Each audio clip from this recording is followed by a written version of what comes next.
والشمس وضحاها والقمر إذا تلاها والنهار إذا جلاها والليل إذا يغشاها والسماء وما بناها والأرض وما طحاها ونفس وما سواها فألهمها فجورها وتقواها قد أفلح من زكاها وقد خاب من دساها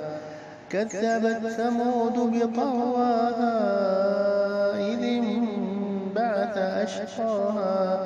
فقال لهم رسول الله ناقة الله وسقياها فكذبوه فعقروها فدمدم عليهم ربهم بذنبهم فسواها ولا يخاف